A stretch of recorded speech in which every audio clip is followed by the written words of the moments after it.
It's February 19, Monday. This is our second day on the Kinabatangan River. I'm smashed. I want to stay here as long as possible. If you ask me, all I want to do is to ride a boat and check out animals. Yesterday we saw a family of primates, a huge orangutan males, females, their babies, and a plethora of other monkeys. It was cool. We really liked it. We saw a lot of extravagant birds. We saw a kingfisher. It really grabbed us by the eye. So what happened then was that we had an evening meal and hit a round trip. I really like 4 crocodiles we saw. Yeah, it's funny how these guys live about 20 meters away from where we dwell, on the other side of the river. So it's like you share one ecosystem with these guys. So we saw birds and monkeys. We saw a night owl. Oh, it was incredible. I remember we saw an eagle once. Yeah. Right, and so we slept, we woke up and hit a morning tour, which I really enjoyed. Imagine the morning fog, tranquility, the sounds of nature, and a boat calmingly gliding on the water surface.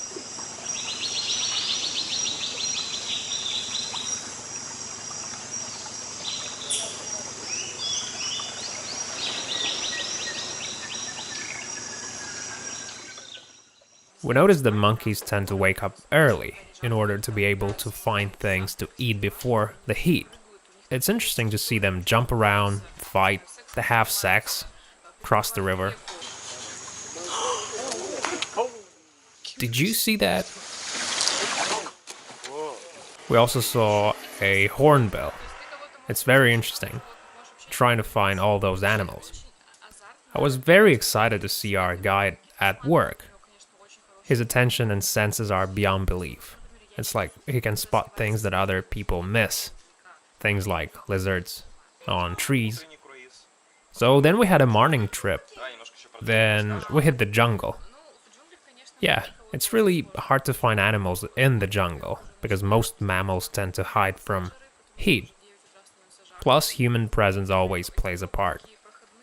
And so what was also interesting is that we saw 3-week-old elephant feces, footprints of the same antiquity. Alright, what else we saw there? Spiders. Yeah, we saw a lot of little spiders. We even tried eating different kinds of leaves. Our guide taught us to recognize edible plants. We got so excited about that place that we cancelled our cave trip and got ourselves a private river tour. We were trying to find elephants. The tour itself is kind of long, 4 hours on average. In addition to that, we sign up to see fireflies. It's gonna be 6 hours long, from 3 till 9. Unfortunately, we couldn't find the elephants, no matter how hard we tried. But our guide actually managed to find some of their feces. He concluded that we were only 2 hours late. Yeah, it's so funny, he just grabbed the poo and sniffed it. Yeah, this was dropped 2 hours ago. Yeah, so then we had a dinner and went to see fireflies. It was very beautiful. I really wanted to see a big crocodile. There were a lot of small ones. I think the biggest one we saw was about 3 meters long. Maybe bigger. It was huge and ravenous. And even though we were supposed to leave early, we thought we might stay a bit longer. It's good that we've become good friends with our guide.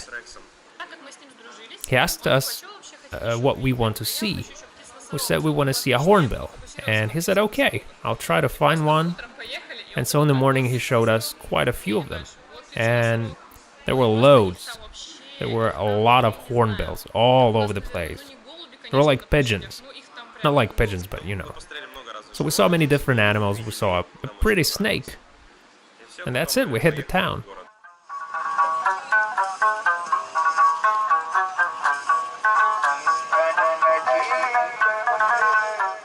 So we got ourselves a hotel room.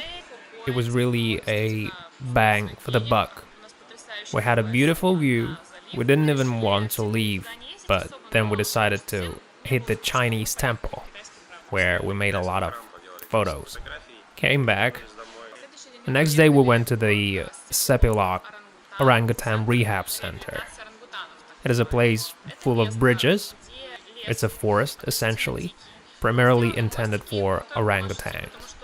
The point is that orangutans supposed to come to a special platform to feed at a certain time during the day. So it isn't a zoo, it's not a circus. So when you go there, there's only 50% chance to see them. When we were there, we only saw one orangutan. So if they're not hungry, they won't come. So you should know what to expect when you go there. Okay? By the way, there are also baby monkeys. There's a special building which you can enter and watch little monkeys from behind the glass.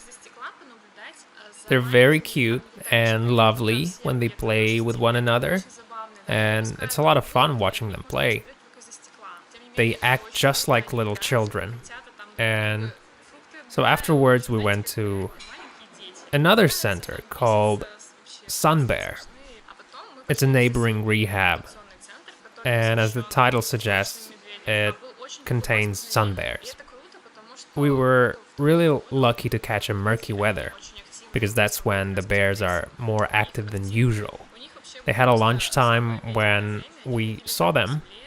They were climbing trees, searching for insects. And then we went to see the orangutans once again. But they never came. Sadly. It depends how lucky you are. You should be aware that these are wild animals, so they come and go whenever they please. It's like we saw an orangutan on our way to the platform. It was swinging between the trees, and we were very excited to see it in action. We were really knackered by the end of the day. It was very cool. Today we're off to see monkeys again. This time we're gonna see proboscis monkeys. The place is called Labuk Bay. They feed them 4 times. We saw 2 at 11:30 and 2:30. So we came there and there was a lot of monkeys. A lot of action going on. Yeah. It was kind of crazy. They're like a herd of wild mares. That's who they are. Yeah, these guys are shaking the ground. They make a lot of ruckus. And that's scary. They don't see people as obstacles. Like once I saw how one of them jumped into the crowd, creating one hell of a helter-skelter. They seem peaceful, but you never know.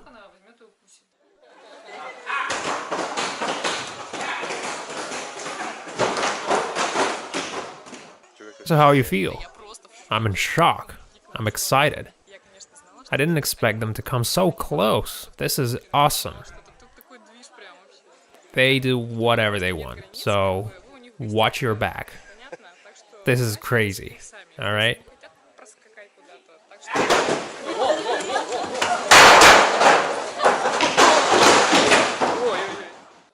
So they were funny. They've got funny looking noses. The cool thing was that the staff members could blow a special kind of whistle to summon birds. Like, one time they managed to call up a hornbill, and it came really close. At some point it was only 1 meter away. It's so wild. There were other monkeys too. Yeah, silver leaf monkeys. So we saw 3 genus of species in total. They're very different from orangutans. They act different. They're not afraid of humans, and that's cool. You can stare them in the face. At 2 o'clock, when all the people came to see the monkeys, they were all gone. No matter how the guys tried. It was pretty cool. We even recorded the sounds.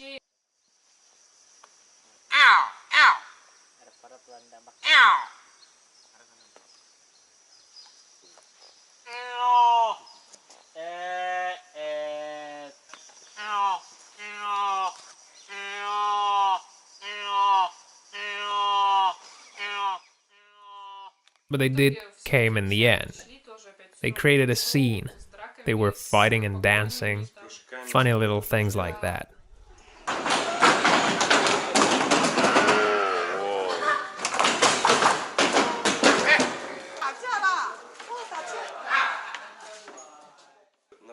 So we saw the hornbill on the first platform.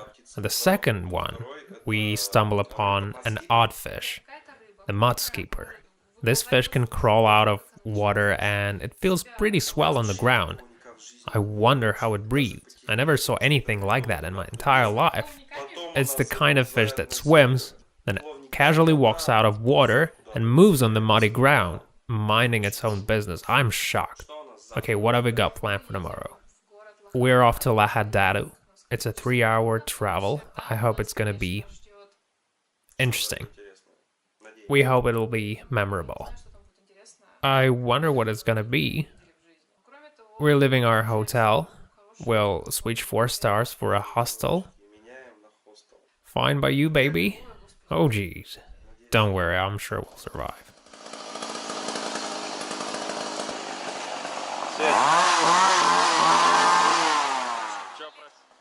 Danum Valley surprises us already. Looks like the soil got all wet and one of the trees fell. Soon the tree will be cut into pieces. So hopefully we won't be stuck here for long. We're going straight, right? Right. So we came to that center. Yes. We live near the Research and Development Center, where a lot of students and scientists study the local flora and fauna. It isn't exactly a tourist kind of area. It's like you live in an environment where if you have a problem, you need to find a certain person that you should talk to. It's not that simple. Yeah, it's hard to find one. Which is why they don't really give a damn about the tourists. We kind of regret that we didn't get the tour through the travel agency, because first of all, we could have had a better hospitality. Plus, we could use some help from the guides, because we only had rangers at our disposal. Rangers are different. They only make sure that you don't get lost in the woods. They're cheaper than the guides, and they aren't that interesting. We took a little trip at one time at night, and that guy found us a frog. It was no ordinary frog. It was sitting up in the tree about 5-6 meters high. I never saw that kind of thing in my life. A frog on a tree. That was new for me. And this guy, he knew that it could fly. Yeah, he told us its name. It's the Wallace's frog. We thought, alright, nothing exceptional really, but when on the next day we said it to our guide, he was astonished. He said that it was a rare kind of specimen and that it can fly. And we thought, no way. If we knew it could fly, we would have shaken the tree a little bit to see it fly. Yeah, you know, it was funny. When we came back to have some tea, I think we didn't even take our shoes off when one of the guys asked us if we've seen a snake. We were like, no. And they showed us the snake. So he took us behind the kitchen and showed us the Sumatran viper and its child.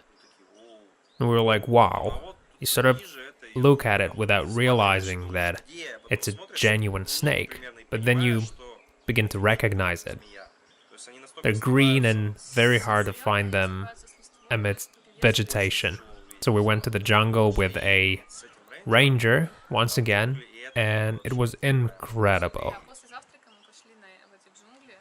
So after being in the jungle for about 15 minutes, you begin to sweat heavily. And it's not like you're walking, looking around, enjoying the view. In fact, you're much more concerned about the insects that are crawling around trying to have a piece of you. You just look underneath to make sure you don't fall, to make sure that those leeches don't eat you alive. Ah, I think I caught one. Excuse me.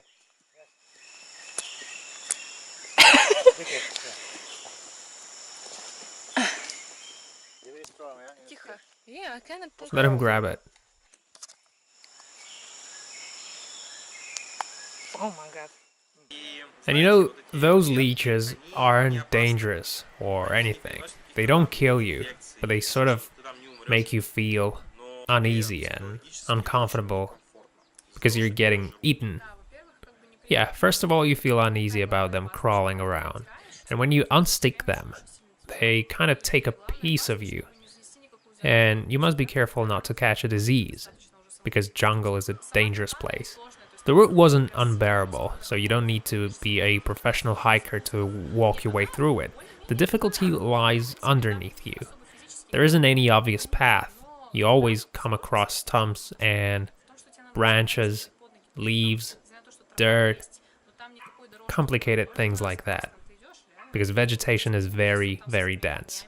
It's dark and wet, and it helps to wear a proper clothing. So it took us hours to get to the water pond. And so we were walking quite a bit. And while we were walking, on our way there and back, we saw only 2 orangutans. A lot of leeches and centipedes. Yeah, there were quite a lot of bugs. I think that if we had a guide, he'd show us more. There were a lot of endemic plants and animals. Those are native to the area. Interestingly, each day they find a new specimen in that area. Mostly insects, so that territory is far from being thoroughly studied. So it's very interesting. You can find a lot of unexpected things in the area. And by the way, Leo managed to slip and fall.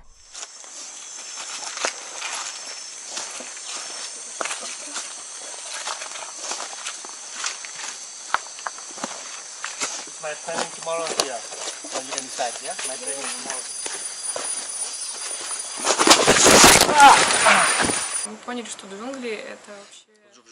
In the jungle, you are being the food. Because before I thought that jungle is all about interesting stuff you can see, but it turns out that all you should care about is how to survive. It's quite a hostile environment for a modern human. So they had about 8 or 9 trails after the rhino trail, and we both were like, nah, we had enough of this. We felt quite satisfied with the first one. Try taking this experience one step at a time, because you never know if you're gonna like it or not. You see, usually people take these routes because they want to see animals. The type of animals that you don't normally see, because they don't interfere with people, they're afraid of noises and all that. Well, that's wrong. This national park is already deep inside the jungle, so you can see a variety of rare animals straight from your window. You can just sit and watch orangutans, you can check out hornbills. So in a way, there are more animals around the hostel than in the actual jungle. And it's hard too, because you're not even thinking about searching for animals. You're much more concerned about how to find your way out of the jungle. Later we took a night walk with a ranger, and so the ranger will lead you along the road, the proper road, not the jungle type of road. It's just that we had enough of walking around all day through the jungle. It was very wet, and we had enough, frankly. All we wanted to do is walk and search for animals. During 1 hour of the night walk, we saw an interesting frog and a spider. So you're probably thinking, wow, we saw a couple of animals, not a big deal. But it's a big deal. It's so awesome. It's a special kind of leisure. It's like you're on a hunt, but you're not really after those animals. In fact, you just want to make some photos. It's so lovely to see animals in their natural habitat. The next morning we took a sunrise tour, and at 5 o'clock in the morning they took us to the lookout tower, but it wasn't too inspiring. It was kind of good, but nothing special. Then we took a second night walk, and this time around I was really glad we brought the ranger. He really just knew where to look for Lori. Loris are kind of little monkeys with huge eyes. They're kind of rare. Actually, they're very rare, and they're hard to find. It's in a red book, and you won't see it in a zoo, I don't think. And I'm really glad that we had a chance to observe it in its natural area. But you know, it all depends on how lucky you are. You can see all the animals, or you may not see a single one. That's the deal. It depends how lucky you are. Depends very much on the type of guide you have. And the weather also plays a great part. So this is our last night here, and in the morning we'll hop into the transfer, which will take us back to the city to take a flight to Kota Kinabalu. You know, we went to Sandakan, we went to Lohadadu, and we thought, alright, we saw Malaysia, and that's what it is. You know, Borneo is sort of wild and a bit undeveloped, gives you a feeling of a third world country. And then you come to Kota Kinabalu and you think, yeah, that's awesome. A lot of cafes, a lot of supermarkets, many cool places, restaurants, trading centers, all that. Tell us what you found. I found an ass mask. It's a mask for your ass. It's Japanese, so I'm not surprised. You gonna take it? I'll think about it. So two of our major tasks were to see Kota Kinabalu and to see the rafflesia flower. That's why we decided to get a driver for the whole day, and we asked our hotel to get us the driver. It cost us 350 ringgit for the whole day. We took off at 9 and the trip took about 2 hours. The best thing about having a personal driver is that you can ask him to stop anytime you please. So he brought us to the rafflesia flower. It's a very unique kind of flower. It's really big and smells of rotten meat. Although we couldn't smell anything. We were quite far away from the flower. About 3 meters away, I think. That's a new one. And this one is done. This is only the first day. It's in flower. It's cool. Now it's at its maximum beauty peak. It will then rot and decompose. It looks like it's made of plastic. Can you see it? Yeah. Wonderful. So then we went to the Kinabalu Park. It's a region protected by UNESCO. It's got the Borneo's highest peak. You can get a 2-day trek to climb up that mountain. It's perfect for hiking. They give you the map, and we ourselves saw a lot of hiking enthusiasts. A lot of hikers. And plus, we went to the botanical garden. There was an English-speaking guide, and it was very nice. A lot of things to see. Like one time, the guide showed us the erythrocylum, which was cool. We were like, wow. Wow, that's amazing. He showed us the Nepenthes flower, the one that swallows its prey. The atmosphere was pretty awesome. So we checked the park, took a taxi, and went back home in the morning. So this is where we finished telling you about our trip. We hope that you thought it was interesting. Bye.